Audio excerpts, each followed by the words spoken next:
Good morning, everybody. I'm not going to be before you all long because we're out in the field and we're cutting grass. I'm a landscaper. Good morning, Miss Jackson. God bless you. Thank you all for joining.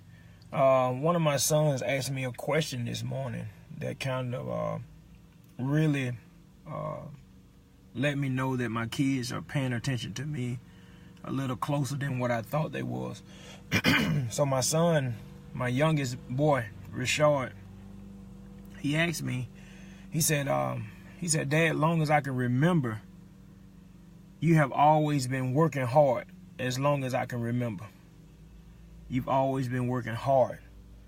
And it kind of sunk me somewhere because I remember when my wife and I started Cedar Expertise LLC Lawn and Landscaping, we only had one worker, and that was my brother Warren Bailey, the bishop.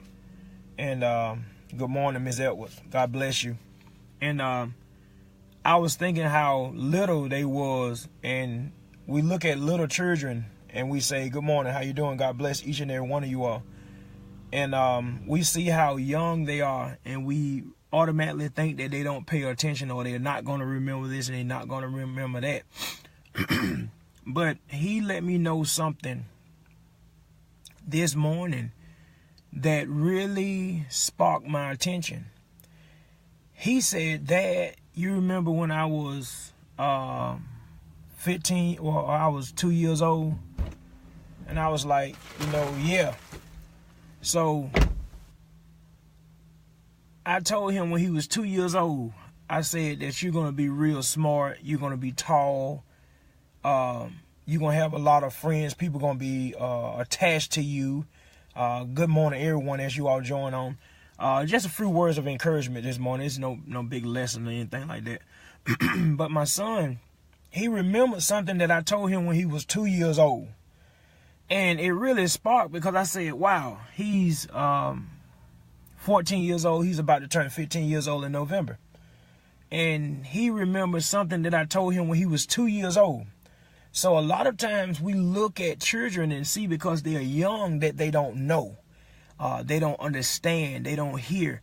But I spoke a seed into, I planted a seed into him when he was 2 years old. And I told him that he's going to be great. And I told him that he's going to be tall. And I told him that people are going to be attracted to him because of his wisdom, because of his knowledge and everything like that. And we was riding to the next site with the second yard now. And we only had 2 yards to cut today. And the rest of the day we're going to spend with the family. But he said, Dad, I remember everything you told me. And I'm thinking back in my head, you 2 years old. You was 2 years old. And I said, you 2 and you remember that? So I can just imagine what all the other things that he can remember. So I'm saying that to say this. A lot of times in life, we do wrong things, and then we automatically think that God will not forgive us. We do wrong things in life, and we automatically think that God will not forgive us. We say wrong things, and we automatically think that God won't forgive us for what we said. But we have to be mindful of how God works.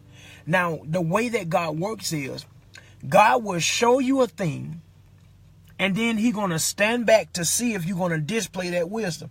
God bless you, Bishop. Thank you for joining this morning. God bless you.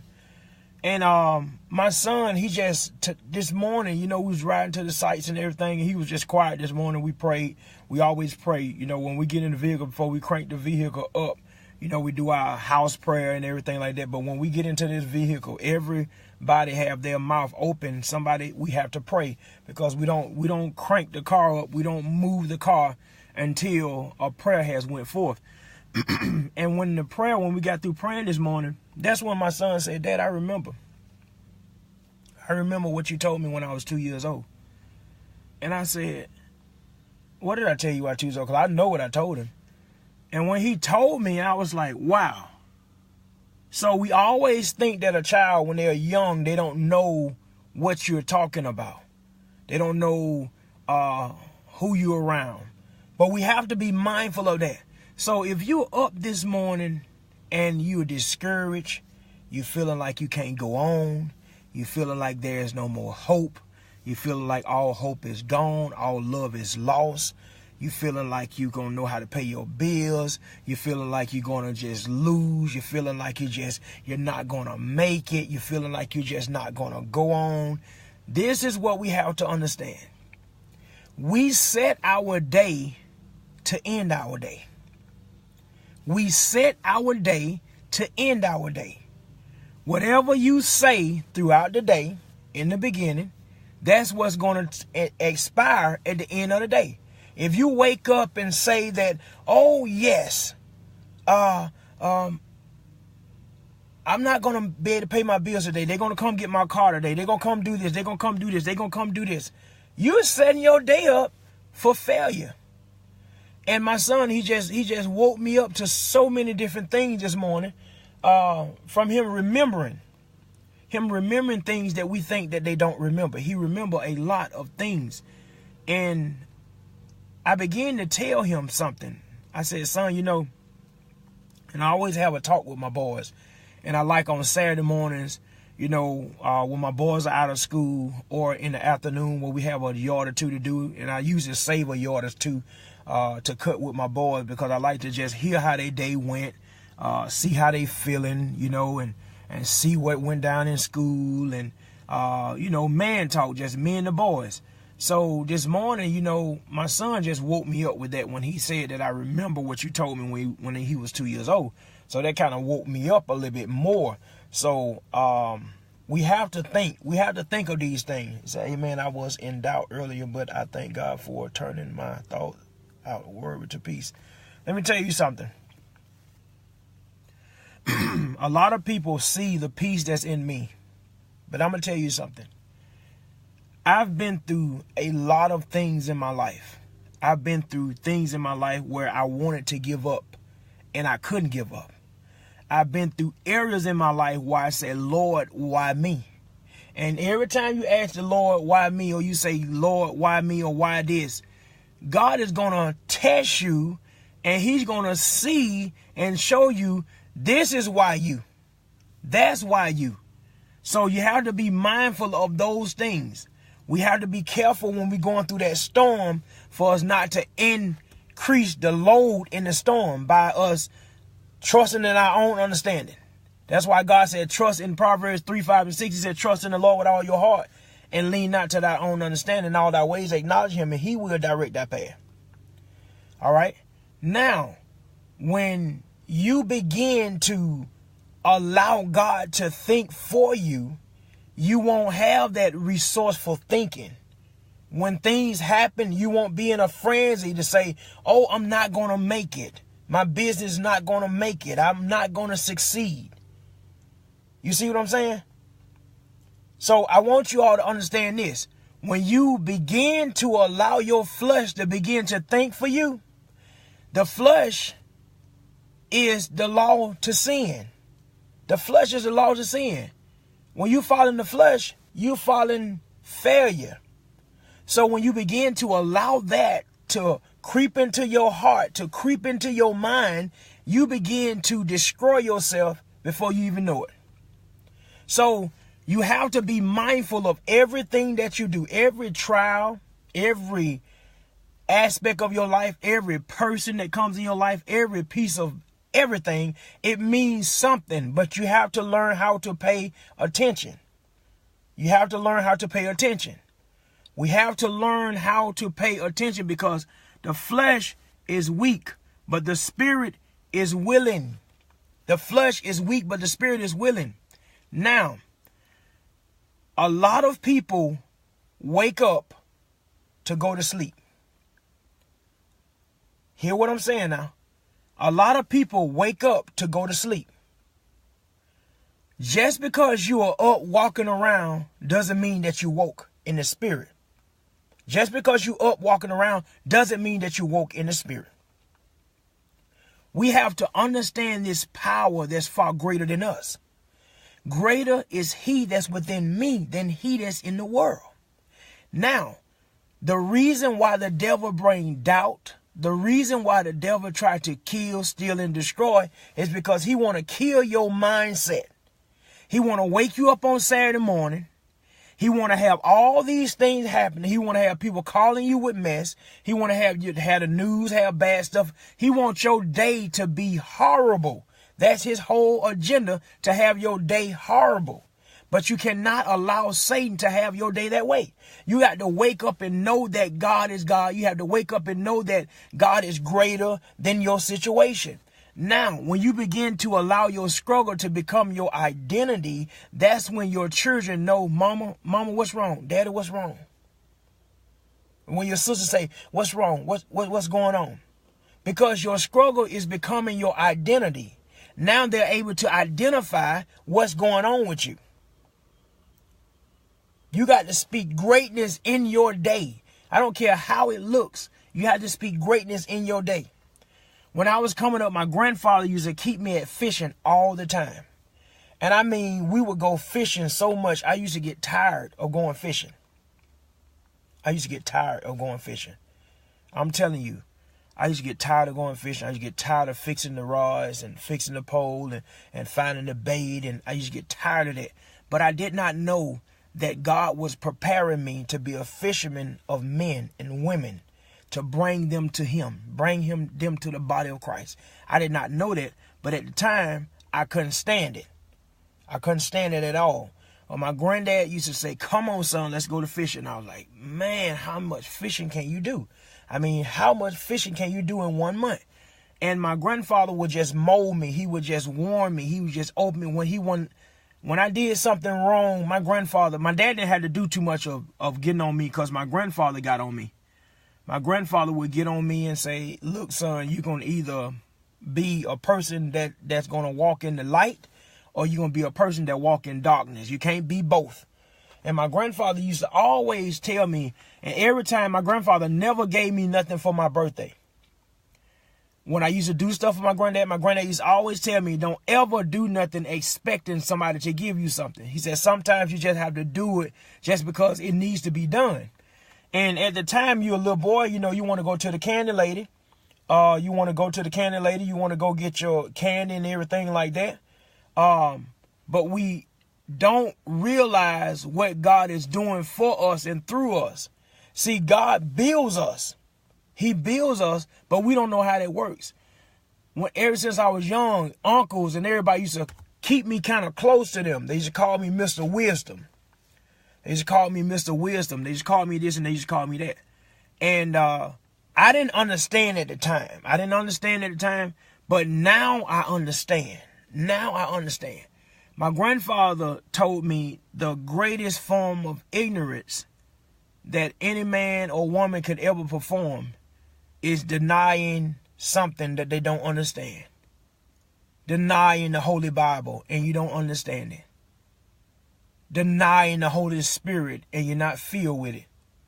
Denying these things.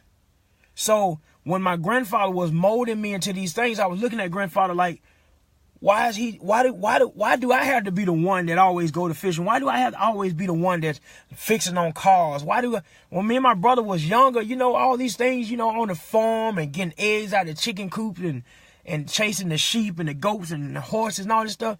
I said, Lord, why do we have to do this? All the other children are playing. They having fun. But a lot of those children that was having fun, they're in jail now. They're dead. They have a disability. They're not right in the mind. There's something going on with them. So a lot of struggles are there to remind you of how far God done brought you. They're not there for you to have a pity party and say, oh, I don't know how I'm going to do this. I don't know how I'm going to do that. That's not what the struggles are for. Your struggle is to remind you that you will make it, that you will come out, that it will get better. But you have to have a better understanding of the situation. Now, when I was coming up, my grandfather used to always tell me to keep my mind on the Lord. My grandfather used to always tell me to keep my mind on the Lord.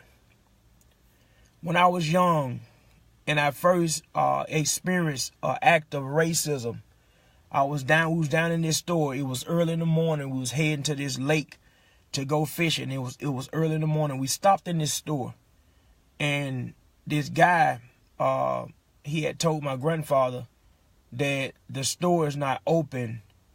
You know, he couldn't come in the store. You know, and my grandfather sat outside and we waited. And all of a sudden, this other brother, this light-skinned brother, came up and he just went right in the store, got what he needed. Then he, you know, got some gas and he got out.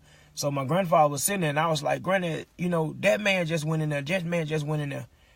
And my grandfather just said, just pray, son, just pray. Just pray, son, just pray. And my grandfather was sitting there and I was getting angry because this man told us that this store was closed, but this other brother, he came and he went in and got what he needed, got some gas, and he left out. And I'm sitting there, and me as a child, you know, I want to, you know, I have rage in me. I wanted to say something. I wanted to say, hey, look, now you got to do, everybody has to be treated, you know, equal, you know, the same. But as a young man, you didn't understand that. But then my grandfather told me this.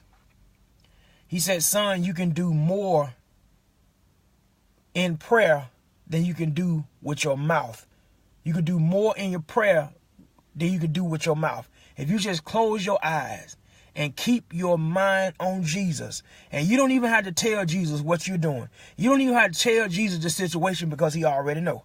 He said, just sit there and just focus on Jesus and things will happen. And I'm looking at Granddad and I'm like, I don't know what Granddad talking about. All we had to do is just get out the truck, tell that man a piece of his mind, and we can go in the store. Or we can either go in the store or go to another store.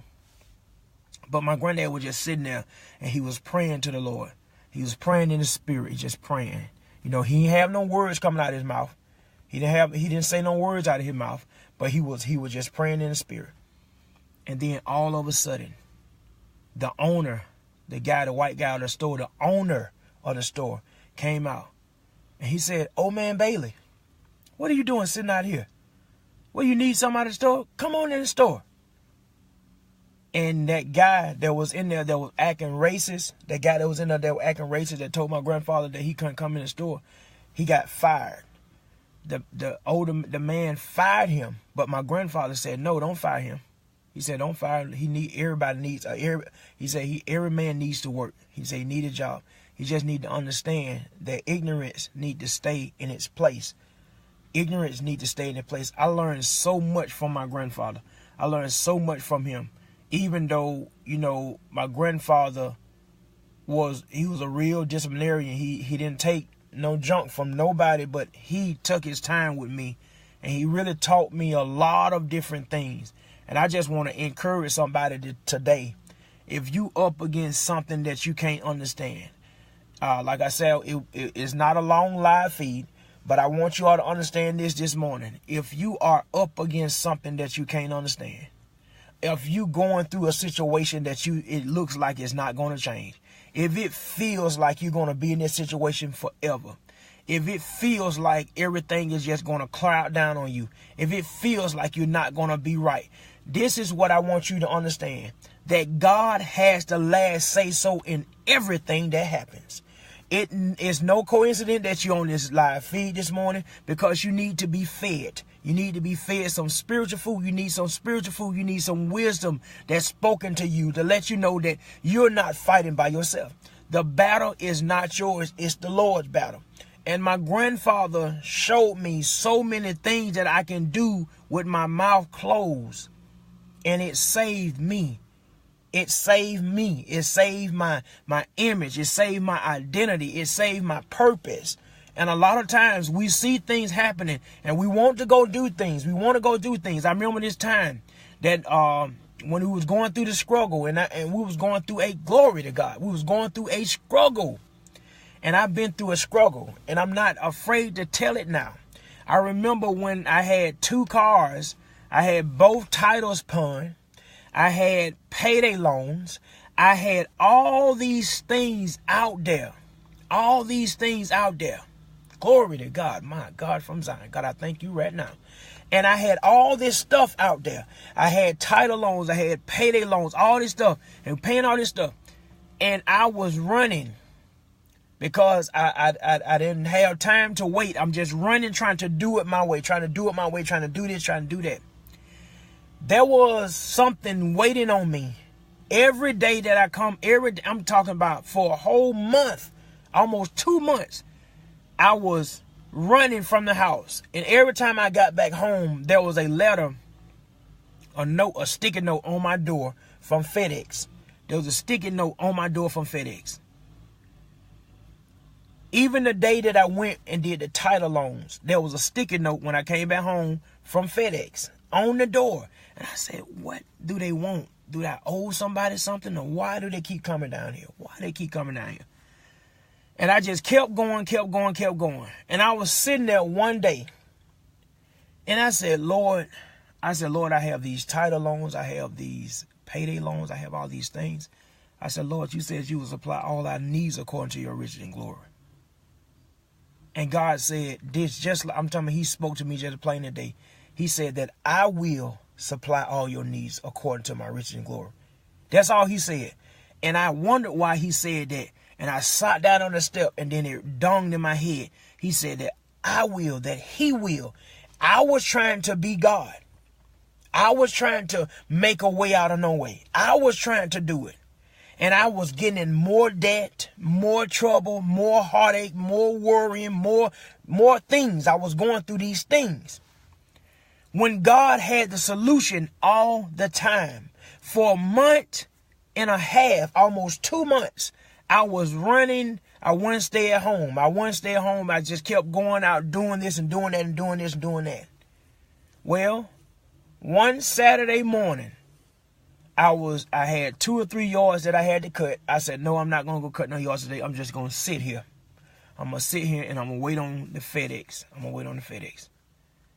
A whole day went by. I'm just sitting in the house. I'm just sitting there. And all of a sudden, I hear a bump, blowing the horn. Ding, ding. You know how the UPS and FedEx people blow their horn. When he blowed that horn, I said, oh, what is this? What is this? I go out to the door. I got this big envelope from FedEx. And I'm like, oh, man, we already kill ourselves before we even see what's in the inside. We always say, oh, somebody trying to sue me. That's what come through my mind, somebody trying to sue me. I'm already going through all these things. I'm already up against all these things. So a lot of times the solution is right amongst us, but we be too busy running. And I got in the house and I didn't even open this package because I know it was some kind of bill or something. And my wife said, well, what is it? And I said, I don't know. I don't want to open it. I don't want to open it. And she said, well, go on ahead and open it. And then Nisa just signing for it and then not open the package, and I'm like, okay, let me open this thing up. For a whole month and a half, there was a income tax check that got lost in the system. But it draw interest. It had interest on it. And that check was for $4,900 that they gave us from the IRS. There was $4,900 check in that envelope. For a whole month and a half, I was running from $4,900. $4,900 that I had. And I went out and did title loans. I went out and did payday loans. I went out and did all these things. Now I got all this stuff. And I'm running from a blessing. God will have blessings chasing you down. And here I am. I went and did all these things when all I had to do is be still and know that God was God. God already had a solution for me. He already had a scapegoat for me. But I was running. I didn't have time. And I'm saying this to say this. When you pray to God, take time and listen to what he has to say.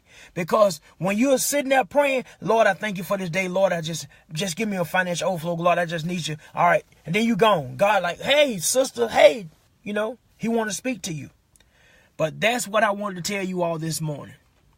Whatever you're going through, learn how to be patient to wait on God.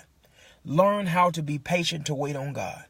Good morning to each and every one of you all. Learn how to be patient to wait on God. And I'm telling you, God will do things that you want to imagine you can do.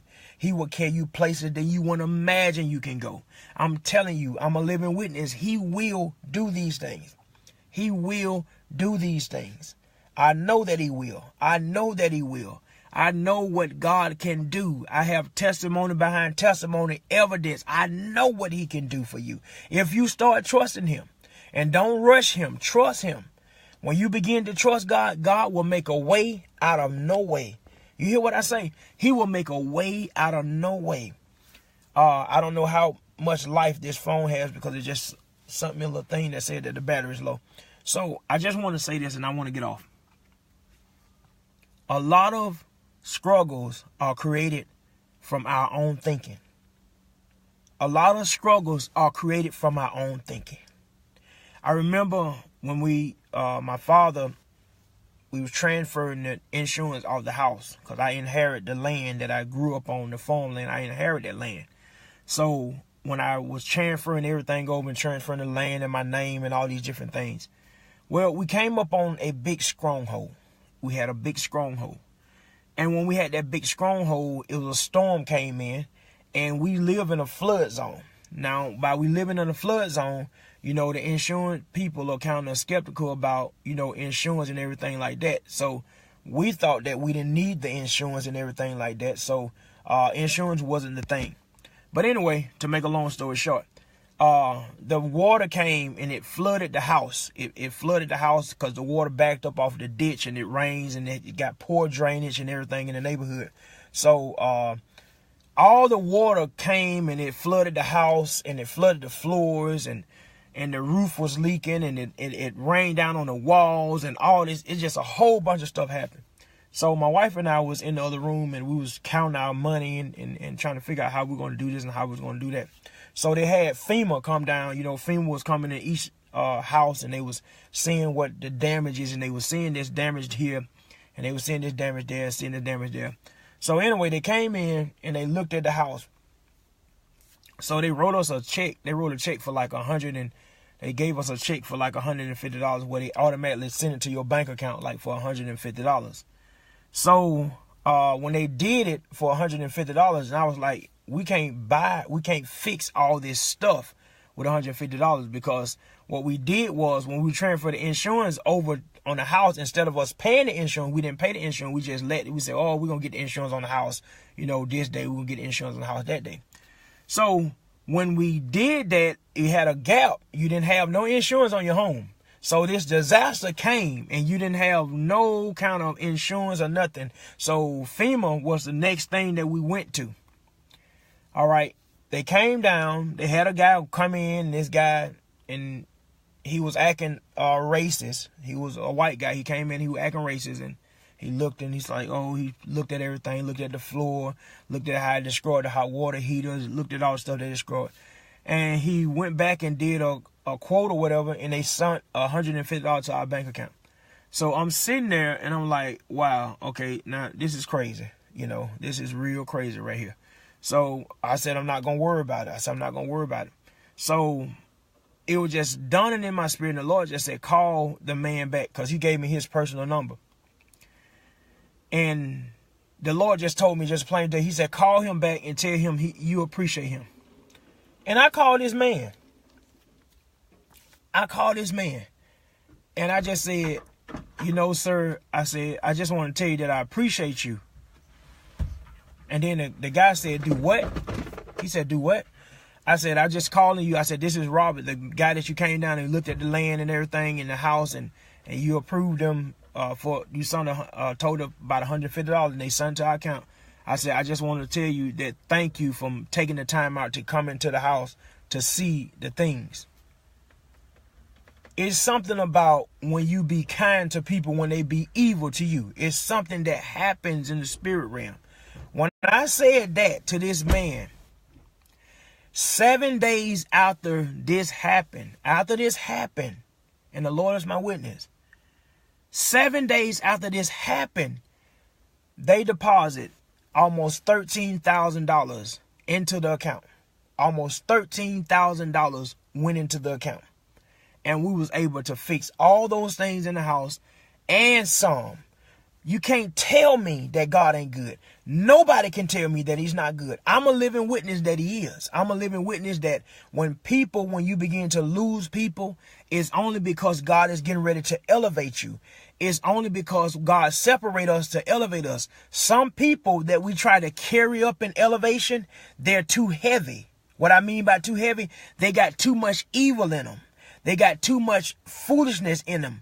And when they have too much foolish in them, God don't want all that weight, all that wickedness to be close to you. So what he does is he separate you so that he separates you from them so that he can elevate you into something higher. So when you sitting down and you see people walking out of your life, when you see people talking about you, manipulating you, acting like they don't want to help you, but they want you to help them, what you have to do is you just have to pray for them and you have to keep going, because God is trying to show you that I'm about to separate you so that I can elevate you somewhere higher. Because what you got on your side is you got some dead weight that's trying to hold you down. So what I'm going to do is I'm going to separate them out of the way. So when I carry you up, you can stay up there for a little while and you can be able to look down and see where you came from. But a lot of times we cannot go up because we try to carry so many people with us, and then we be over the capacity for that elevation, that season of elevation. Now, if the season of elevation can only hold you, your husband, and your children, why are you trying to carry your brothers? Why are you trying to carry your sisters?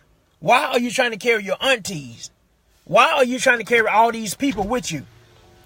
If your elevation can only carry your husband, your wife, your people, if the people that are close to you, why do we try to carry everybody with us? It stops our elevation. Now, when you get married, is you there, the husband, the preacher, you all are there before God. In this video, your elevation is blocked because you are not paying attention to what God is showing you. When people around you don't want things of God, then that's your information. That's your warning to let them go. You're not going to say, oh, God hasn't done with them yet. God is not done with that. Now, anybody that can curse and do all kinds of foolishness and say, oh, God is still dealing with... No, God ain't dealing with you. You dealing with you because you playing with God. God can deliver you from anything. So that's my whole warning to start letting you go, to get you out of my circle. See, it's easy for us to say, Jesus, take the wheel. But why, when God began to take the wheel and he began to get rid of some folks, he began to clean house, we keep saying, oh, I want to keep this, Lord. I want to keep that in. I want to keep her because I've been knowing her for 7 years. I need to keep her because I've been knowing her for 10 years. I need to keep him because he was good to me. God is trying to carry you to a king and you trying to pay attention to a boy. God is trying to carry you to a queen and you trying to pay attention to a little girl. So God is telling you that your elevation is blocked because you won't allow me to clean house. So if that's you today, allow God to clean house. A lot of times you are out getting wrong counsel. You are out getting wrong counsel. If you're a married man, a single man can't counsel you on nothing but how he can stay away from you or how she can stay away from you. If you have a mother that's out running the streets, sleeping with this man, sleeping with that man, never home, doing what she want to do, don't want to allow that your daddy to be the head of the household, that counsel that she giving you is vain counsel. It's no good. If the father's doing the same thing, vain counsel. It's no good. You have to lead by example. You have to lead by action, not just words. So your elevation is being blocked because you are blocking the signs that God is trying to show you. You are blocking all the signs that God is trying to show you. We have to learn how to wake up. We have to learn how to wake up. We have to learn how to let go. When you let go of things, you're going to allow God.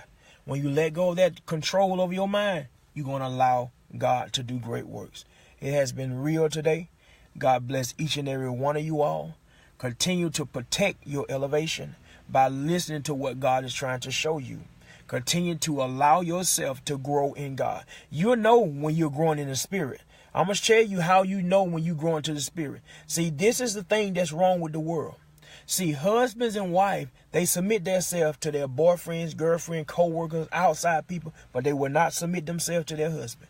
They will not submit themselves to their wife. And God is not pleased with that. That's not right. How do you submit yourself to send a co-worker a text, but your husband texts you and you won't even text him back?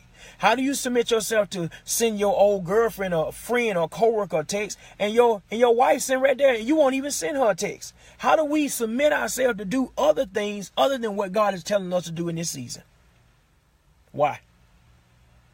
Why do we do that? Why is it easy for us to lust versus love? Why is it easy for us to do that? Because we still have ties with hurt. We still have ties with people of pain. We still have ties with people in our circle that God has delivered us from. God is trying to deliver you so that he can elevate you. Stop blocking your elevation by being disobedient. Stop blocking your elevation by being disobedient. So on this Saturday, you need to take an inventory of yourself. If you still have soul ties with that ex, if you still have soul ties with those friends that don't mean you no good, you need to cut those soul ties. You need to cut those soul ties because you're going to do right for a little while, then you're going to fall right back out there into the diver's temptation. You're going to do right for a little while, then you're going to fall back out there to diver's temptation because you still have ties with them. And see, the reason why husbands and wives, boyfriends and girlfriends are not able to even reach engagement because either the boyfriend or the girlfriend is giving the outsiders more information, more intel than they're giving the person that they're with. You have to cut them loose so that God can increase in you. God will not increase in you if you don't cut them loose. He can't cut you. See, God don't want to increase in you because he's going to be increasing in bad grounds. See, every time you receive a gift or flowers, a card, a text, or email that's not coming from that man, you're not going to see the favor of the Lord. God said, a man that findeth a wife find favor and obtain it. He said, a man that find a wife findeth a good thing and obtain favor of the Lord. See, the favor of the Lord is far greater than them gifts from that man. I'm telling you right now. I'm telling you right now. He tell you in 1 Corinthians 14:33 that he is not the author of confusion. He is not the author of confusion. So it says I had 10%, y'all. 10% battery left. But I just wanted to talk to you all about that, encourage somebody today, because I tell you, in this day's time, how things are going on and the things that are going on in the world, a lot of people are giving up. A lot of people are giving up. I got up early this morning about 2 a.m. and I was on the phone with somebody that just wanted to just give up. They just said that they're tired. They don't want to do this. They don't want to do that. They don't want to live anymore. And I began to just minister to them and begin to read some scriptures to them and begin to just open up to them. And now they all right. They see it a whole different way. We have to be willing to make that sacrifice. We have to be willing to make that sacrifice to be better. We have to be willing to do that. If we're not willing to be better, then we're going to always be bitter. If we're not willing to be better, we're going to always be bitter. Now, all the time, this is what I tell you. I don't tell you all something that I don't do. Now, all the time, I get inboxes from other women. A lot of women ask me for the number they want to call because they want to have a God issue. And then it end up being that they're trying to talk to me. I know how to handle myself. I don't need Miss Bailey to get on the phone and text them and say, hey, leave my husband alone. You have to know how to handle yourself. Your wife shouldn't have to do that. Your wife shouldn't have to do that. Your husband shouldn't have to do that. You should be able to handle yourself. You should be able to say, hey, look, I'm married. I don't need this in my life. Stop opening the door for the enemy, because the enemy going to come knocking. And see, what the enemy does is he knock on the door to see who's going to answer. How do he knock on your door? Oh, he going to come to you and say, hey, you look good today. You smell so good today. You don't have to pay attention to that. You can block that out. But instead, what? For real? I smell good? Oh, man, I ain't know that. Your husband told you that. You ain't act like that. Your body wasn't acting like that. Oh, you weren't feeling like that when your husband told you. But when this devil tell you, you about to get ready to run off from here. So we have to learn how to watch the tricks of the enemy. The enemy will come in to kill, steal, and destroy, according to John 10:10. That's what his job is, to come in to kill, steal, and destroy the whole image of a marriage, the whole image of the man, the whole image of the woman. So we have to be mindful of these things. We have to get away from all this stuff saying that, oh, I don't want to do this. Yes, you do. Because let me tell you one thing. Listen to me. Listen to this. You as a man, you as a woman, you make time for whatever that excites you. So stop lying to yourself. Don't lie to yourself. Don't lie to yourself for the devil. Don't lie to yourself for the devil. I'm going to tell you all this. Y'all know this phone has 10% left, but we can do a lot with 10%. Now, God only requires 10%. Now, 10% go a long way. All right? So look at this. Stop lying to yourself. Stop saying that you can't do this and you can't do that, because you're lying to yourself. You are lying to yourself because you make time for whatever that excites you. If you don't believe me, when that extra girl or that man outside of your marriage tell you that you look good, you go the extra mile to look a little bit better so you can walk yourself into that workplace, so you can walk yourself around your church and the other people, and you can display a wisdom that God don't want to see. You have to learn that God shows us things and do things for a reason so that we can wake up.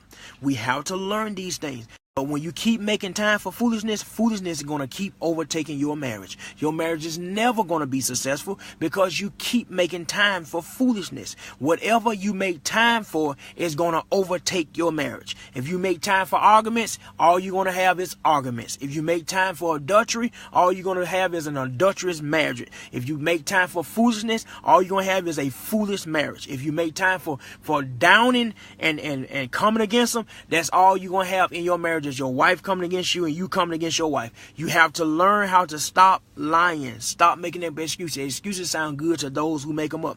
The excuses sound good to you because you are the one that make them up. God did not give us a spirit of fear, but of love, power, and a sound mind. So we have to learn that. I didn't want to point my finger at people because usually when I have my finger pointed at people, things happen. And I don't want that to happen, but I want you all to wake up at the same time. I want you all to understand that God is a God of restoration. God is a God of peace. God is a God of restoring. When we make up excuses, excuse is a complaint in the spirit realm. A excuse is a complaint in the spirit realm. Paul was sitting there telling them in Paul, if you read from the 6th chapter to the 8th chapter, you'll understand what Paul was trying to tell you is that half of the things that you're doing, you making up excuses to keep doing it. You know that it's wrong, but you keep making up excuses to make it feel good. And you can't do that. So we have to be mindful of what God is trying to show us when the devil is attacking our marriage, when the devil is attacking us as men. The men have to stand up. Man, if y'all have to stand up. Kenny Williams, God bless you, brother. Men, we have to stand up. Ladies, we have to stand up. You have to stand up for your husband now. This is the time. If a husband never needed his wife, this is the time that he need her. If a wife never needed her husband, this is the time that they need him. If your children never need you in your whole life, this is the time that they need you. This has been a great time with you all. God bless each and every one of you all, and share the broadcast. Share the broadcast. Go ahead and share the broadcast. We have 31 people on here. If 31 people share this, somebody can tune in today and their day will be processed. We can't be selfish with the message. Share the message. Sow and share so that somebody can see this message and tune in today and learn that they don't have to live the way that they living. Sow or share. God bless each and every one of you all. I thank you all for all the love and support that you all show the ministry with Master the Choice Ministries. I thanking God for all the things that you every like, every share, everything I like. I thank you all for that because it goes a long way with me. It goes a long way with me. And remember that I'm always praying for you. I'm not Preying on you. I'm Praying on for you. So God bless each and every one of you all. Good morning, Miss Weathers. God bless you all. You all have an outstanding day, and stop blocking your elevation by not paying attention. Never forget the sign that you asked God for. Pay attention to the sign that you asked God for. He's speaking to a lot of y'all right now. And while you at home cleaning up or whatever it is you're doing, I'm telling you, get into your secret place and ask God to elevate you, but elevate you in the spirit realm. Elevate your mindset, elevate your wisdom, elevate your knowledge so that you can understand these things. But until that time comes, you're not going to understand what you need to do. We have to learn that God is a God of everything. God is a God of everything. Don't just come to him when it's good. Come to him when it's bad. Come to him when it's good. Come to him when it's bad. Come to him at all times. At all times. God is faithful. He's a great God. I thank God for what he done for me in my life. And see, one thing that I had to learn how to do, I had to learn how to forgive. It's hard for us to forgive. A lot of us, we want great things in life, but we don't want to forgive. When that wife come in and she say one thing, you want to talk to her any kind of way. But another man say something to her, you ready to jump down his throat. Wait a minute. You need to check yourself first, right? You have to check yourself first. How you going to get mad at somebody else from doing something that you doing? Let's wake up, y'all. The enemy will confuse you. He will confuse you and have you out here fighting a battle. That's the battle is in the inside of you. He'll have you out here fighting another battle and have you looking foolish and you don't even see it. So we have to learn this. I cannot tell you all how to treat you all's wife if I'm treating mine like dirt. I can't tell you how to speak to your wife, your queen, your better half if I don't know how to speak to mine. So we have to learn that. When you learn how to forgive, I promise you, you will learn how to live. When you learn how to forgive, it's great power in forgiveness. And I believe that everybody deserves that forgiveness. Don't ask God for something that you're not really ready to release on your behalf. Don't ask God for forgiveness you're not ready to release it on your behalf. Because guys do it all the time. They go to God, Lord, forgive me for my sin, for I have sinned, I repent. But then when that wife mess up, oh, you're going to carry that to her grave. Every time you get upset, you're going to remind her of what she did. You're going to remind her of how she did it. You're going to remind her of how many times she did it. So what do you think that God is saying to you when you come yourself to God boldly before the throne and knowing that you have a lot of unforgiveness in you? How do you think God looking at you when you come to him like that? God had to show me these things. That's what makes me better, because I had to be corrected. It wasn't that nobody was talking about me or trying to convict me or judge me. It's just that you have to be corrected to be perfected. God bless each and every one of you all. Have a outstanding Saturday.